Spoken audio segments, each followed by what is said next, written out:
Said I started to let the chain down, said a voice shook the whole earth. Said the earth shook from under my feet. I said after I quit shaking, I heard a voice and said, Brother Branham, it's your voice. Said I know it is something said, that's it. Said it said, I'll ride this trail once more. And said I started looking up the rock like this, looked on into past the clouds, and way up there, standing on a rock that reached from the east to the west in a pointed shape like that, like a pyramid. Run back here to the east, and said there he was standing there on a horse that I never seen anything like it in my life. Great white horse, white mane hanging down, and said he was dressed like an Indian chief with all the things the Indians use. Said he had a breastplate, and bangles on the arms, and all down around like that. Said you had your hands up like that. It said that horse standing there like a military horse with a prance like this, walking. He's standing still. And said you pulled on the reins, went riding off towards the west. Said I looked down there, there's a whole lot of scientists. And the next morning, that was Saturday, on the next morning I preached on scientists, being of the devil. And said scientists is ever pouring things in tubes and mixing it. Said you stopped the horse, raised up your hands again and screamed, I'll ride this trail once more. And so the whole earth shook. Then people shook. Said looked up and looked one another like that, looked up to you. They just shrugged their shoulders, went on with their scientific research. And said you started going on towards the west. And when it did, said I seen this man that called himself a prophet, you know it. Said he come up on a horse that was mixed with white and black together. And said he got up behind this great big horse. Said it was, said way up above the clouds, and the road wasn't over about that wide. And said that horse just starts with the wind blowing, the feathers and everything on your garb. And said then the horse mane and tail blowing, great master, big white horse walking right in line. And said this guy run up behind you, come from towards Canada. And the man lives in Canada. And he said, come back. And said he took his little horse trying to knock your big horse off, turned him around, make his hips hit against the... Said never moved the big horse. He just kept walking. Said then all of a sudden, said you turned around. Said that'd be the third time you'd spoke, but the second time you said, I'll ride. And said you didn't speak like you did. You commanded.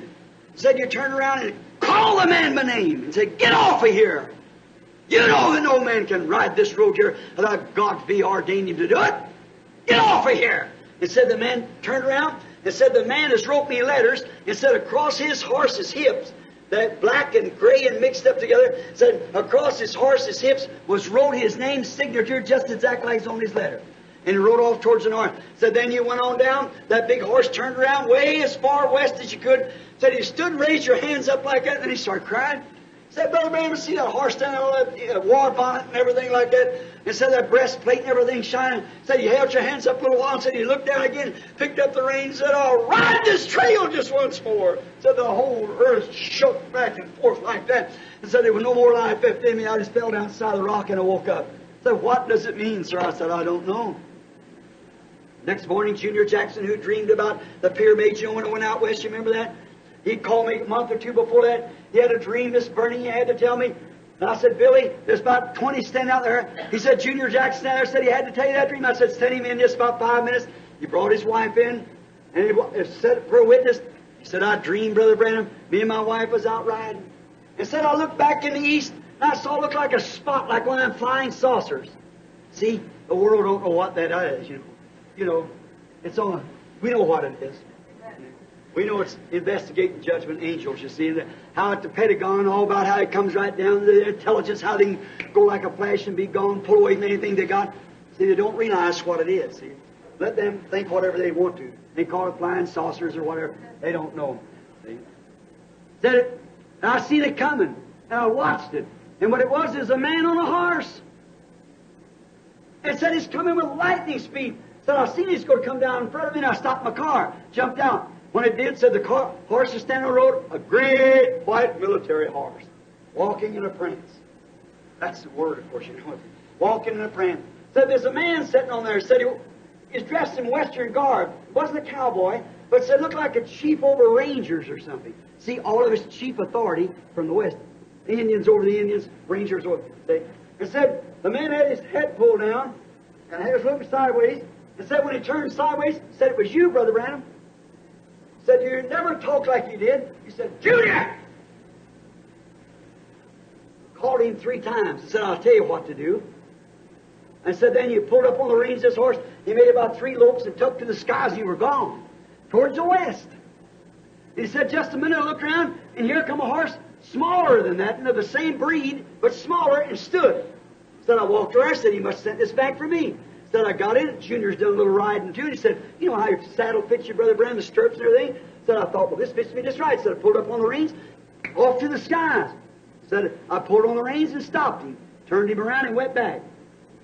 See? When I went back, said, I stopped the horse, got off talking to my wife, the horse is gone. And he was worked up.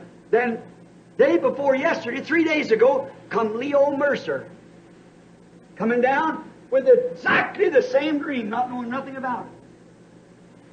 About trying to breed a big white stallion to a black mare. And they couldn't do it, nervous. Said, I walked up there, said, Leo. And told him what I did. I don't want to say it here, see. I told him what I did. Said, don't you see not to know this? I didn't know Ed Dalton had a son-in-law, and the son-in-law had a dog with this name. You'll know, Leo, as you're dreaming, but when you wake up, remember it. And said, I never heard such a command.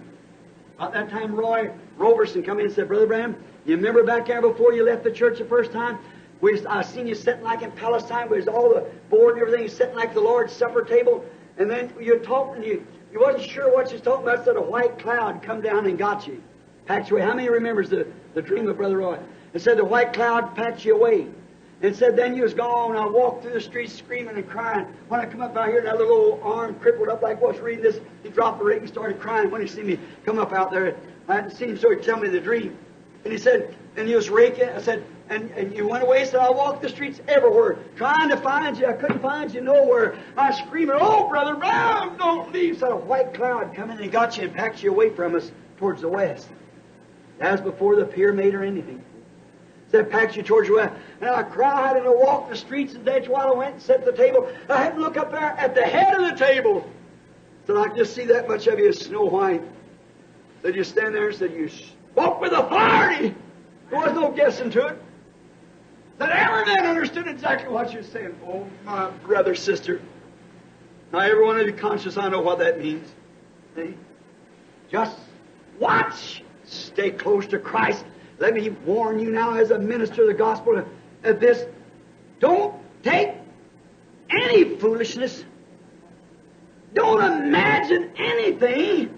Stay right there until this inside of the inside is anchored to the Word that you're writing Christ, because that's the only thing that's going to, because we're in the most deceiving age that we ever lived in. It would deceive the very elected if it was possible, because they have anointing. They can do anything like the rest of them.